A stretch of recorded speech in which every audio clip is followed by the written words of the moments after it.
Good morning to one and all. My name is Dr. A. Raja Basha from the KL University from the Department of Computer Science and Engineering. So today we are going to discuss a new subject called Foundations of Hybrid Embedded System. So the words maybe looks very familiar. Oh, you know that some of the people having the basic idea what is the meaning of hybrid system, what is the meaning of embedded system, all those things. So here why we are introducing the subject to the CSE people. So lot of people having the doubt in your mind, as I am a computer guy, I am always sitting in front of the system, so I am going to write a code or develop a software or any backend operations. So those things I am involved. Why I need to know this embedded system? That is the questions most of the students they kept in mind, but they never ask in the class. So here I will give it a slight idea about it, why a software guy should know some of the fundamental basic hardware systems. So when a software engineer having the idea about the hardware, he can easily coordinate with the software as well as the hardware. So now in this current era we are either entered in the third world war or we are on the look forward of the third world war on the negative side. So the world is full of negativity as well as the positivity also. So we have to concentrate more on the positive side, we have to proceed further. So here in the current scenario we will take some two parallel wars going on. One side is Russia, the war with Ukraine, the another side is the Israel, the war with Palestine. So here in this case every day at least 1 second or 1 minute you heard the word about this war. So in this war if you are happen to hear that, the most probably they will talk about the drones attack. So you can see that drones is a small gadgets like structure, but it will be used for destructing a lot of valuable assets. So how these things are possible, how it's happened? So here a unique coordination needed between the software as well as the hardware, then only this progress in this drone field is achievable. I am giving only a small example in the drone system as well as many system you can see that. So the similar cases you can see that in in Israel, the defense mechanism, they are using a specific defending rocket system. What is this rocket system it will do? It is the best example for our hybrid embedded system. It will be having a antenna to sense the incoming weapons or aircraft or any kind of movable object. So once it detects, it applies its knowledge, it identifies the potential, whether it's a bird or a weapon or a aircraft or missile, whatever it, or a rocket, whatever it may be, it identifies. Once it identifies, it's alert the system. Alert will goes in the form of signal. So all these things are the electric pulses. As a computer guy, we are more specifically say everything goes in the form of zeros and ones. It will be converted into analog signal, it will be transmitted. So you know one thing very clearly, that for any physical medium transmission, digital 0 and 1s is not possible, because the physical world is analogous in nature. So all these things will be transferred, then a decision mechanism will be fixed. In the past, in case of Israel, it is a closed loop system. So you know that what is meant by open loop system as well as the closed loop system. When your system is fully automated, it will detect, it fire a system, it is a open loop system, there is no human intervention is needed. When a human is monitored and he will take the decisions, the decision control will handled by the human, then it will be called as a closed loop system. So here whether what I am talking about the Israelian defense system, it will be one of the best example for the hybrid embedded system. So why I am giving this example, the people will get some idea about it, what we are going to learn at the end of this subject. And if you have a clear knowledge why we want to learn, then we will get some interest about the subject, they will enter into a deep manner. So when the universities decided to introduce this hybrid embedded system fundamentals to the computer engineers to enrich their knowledge and make them more perfect software engineers having the capabilities to control the hardware also.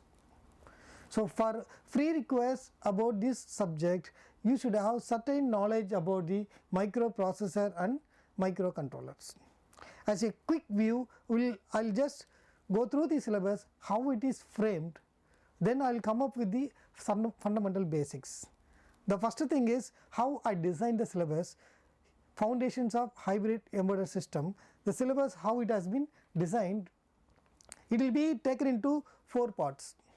How these 4 parts? The first part I given the complete introduction to all the hardwares. So the first part will be the complete introduction. So you can see that what is meant by embedded target architecture, what is meant by embedded processor, what is DMA, what is memory devices. So all this time, what are the things you need to know to understand the embedded system? I given everything on the unit 1. So here unit 10 most probably you will learn much more and detail about the physical system. So here I am restricted the syllabus only in relation to the hybrid embedded system. So we are not going to discuss about any of the traditional processors and basics, all those things. So in this introduction to the embedded system, we are restricting with that every hardware components, every small semiconductor things are related to the hybrid embedded system. The second thing, so when we are discussing about the hardware part, second we have to take care about the software parts to understand what are the softwares you needed for the enrichment of this embedded system. So those software parts are included in the unit 2. So as you can see that in the title overview of all these functionals, real-time RTOs. So normally the embedded system will be run on the real-time operating system. So here in the software, in the second part I split it into 2. The first one is as a basic concepts. The second thing is inter-process communications. So here that inter-process communication is very essential, because I said this earlier about the Israeli system. Here you can see that the human intervention, the controlling mechanism and decision making mechanism is very essential, because the inter-process communication plays a vital role, because the detected object is a bird or a weapon or a aircraft or a passenger vehicle, passenger carrying aircraft, all those things will be gathered, this information will be passed. So this gathering information and the processing information is very vital in this case. So for that purpose, in the second part we are going to learn what are the basics components or basic things we need to understand in the real-time operating system.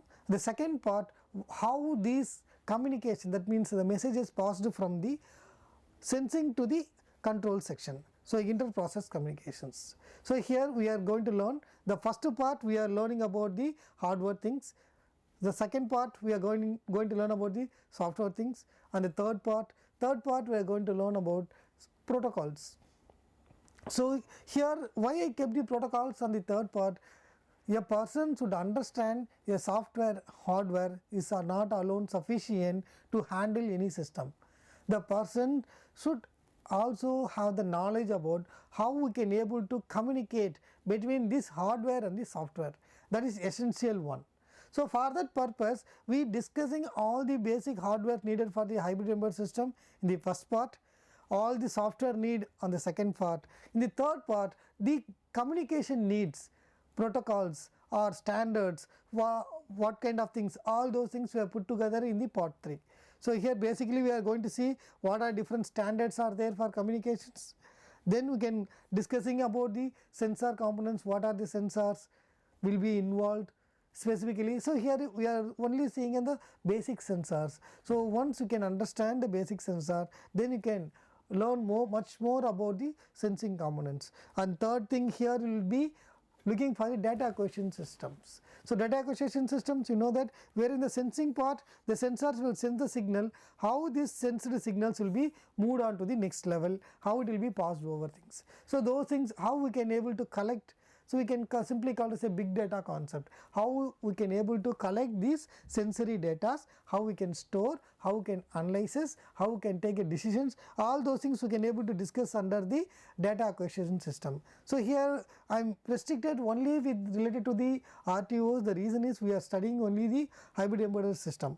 So all these concepts are restricted towards the embedded system concept alone, because each topic is a version where a lot of things are there to learn, but here we are restricting only to our subject interest.